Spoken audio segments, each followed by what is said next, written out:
Enerji resurslarından səmərəli istifadə və enerji effektivliyi haqqında qanuna edilmiş dəyişikliklərə əsasən, ölkəmizdə enerji səmərəliliyinin artırılması məqsədi ilə közərmə lampalarının mərhələli şəkildə dövriyyədən çıxarılması qərarı alınıb. 2026-cı ilin əvvəlindən başlayaraq 60 watt və daha yüksək gücə malik lampaların istehsalı, idxalı və satışı qadağan edilib. İyulun 1-dən isə qadağa 25-60 watt gücündə olan lampalara da şamil olunacaq. Bəs qərarın icrasına sayılı günlər qalmış. Bazarda mənzərə necədir? Müştərilər ən çox hansını üstünlük verir? Təbii ki, artıq hamiliyədə düzdür, ilk Sovet lampalarında istəyənlər var, az, ancaq onlar çox enerji istifadə edir, hədsiz dərəcədə. Hal-hazırdakı patronlar, o lampalar bağlanan patronlar LED-ə hesablanıb, ona görə o yandırır onu. Əvvəllər Sovet dövründəki patronlar gəlmir. Bəs qiymət necədir? Əvvəl baha edilən lampalar İndi getdikcə qiymətlər düşür. Qabaq 3 manat olan lampalar indi gəlir 1 manat, 1.20, 1.30. LED lampalar 10 dəfə, 12 dəfə çox ekonom edir.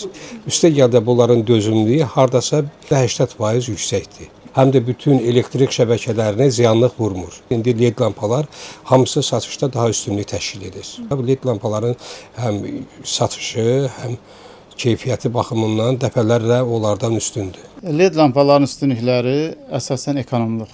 Kabeldə, naqillərdə qızma falan belə olmasın. Müştərilər ona görə seçirlər ki, kabelə yük düşməsin, yanğın falan belə olmasın. Köhnə lampalarda istilik çox olurdu, sərfiyyat çox olurdu. Həm də tez-tez də xərab olurdu. İnsanlar arasında belə bir fikir də yayılıb ki, bu növ lampalar öz-özünə partlayır və yanğın törətmə riski yüksəkdir. Bəs mütəxəssislər közərmə lampalarının yaratdığı risklər barədə nə düşünür? Közərmə lampaları LED-lərlə müqayisədə daha çox yanğın riski yarada bilir. Çünki enerjinin böyük hissəsi işıq yox, istilik kimi yaranır. Amerika Birləşmiş Ştatlarında Enerji Departamenti közərmə lampalarında enerjinin təxminən 90%-nin istiliyə getdiyini rəsmi olaraq da bildirmişdi. Lampa pərdə və ya kağız parçası, plastik bir məmulatlara yaxındırsa, patron köhnədirsə, naqillər zəifdirsə, armatur üçün icazə veriləndən yüksək vatlı lampa taxılıbsa, bu artıq risk və təhlükəyə yol açır. Közərmə lampası özünə partlayış yaratmır, amma qaz sızması və ya havada hər hansı bir qarışıq partlayıcı mühit varsa, artıq qızmış filament, qığılcım və yaxud da işığın yandırılan zaman o qısa qapanmadan partlayış prosesi baş verir. LED-lər ümumən daha təhlükəsizdir. Közərmə lampalarının yaratdığı risklər yalnız təhlükəsizlik məsələləri ilə məhdudlaşmır. Bu texnologiyanın sıradan çıxarılmasının arxasında həm də qlobal və yerli enerji səmərəliliyi dayanır. Azərbaycan bu məsələdə çox geri qalıb Avropa ölkələrindən. Çünki məhz Avropa demək parlamentinin 2005-ci ildə qəbul etdiyi diversifikasiya və enerji effektivliyi haqqında qanuna görə 2007-ci ildən Avropa İttifaqında közərmə lampaları, hansı ki çox zaman bizdə iliş lampaları da deyilirdi, onlar ləğv edildi. Çünki onun işıq vermə əmsalı daha çox onun istilik verməsi ilə nəticələnir ki, bu da effektivliyi işıq vermə əmsalının aşağı olmasıdır və daha çox enerji sərfiyatıdır. Və Azərbaycanda 2020-ci ildən sonra bu sahədə ciddi addımlar atılmağa başladı. Siz əgər fikir versəniz, bizdə artıq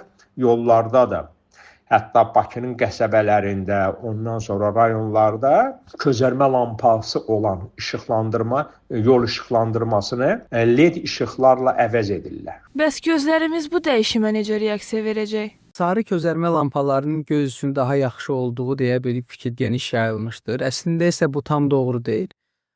Sarı közərmə lampalarının işığı daha isti və sarımtıl olduğu üçün bir çox insan tərəfindən daha rahat qəbul edilir. Bunun da səbəbi onun spektrində mavi işığın az olmasıdır LED lampalarla müqayisədə.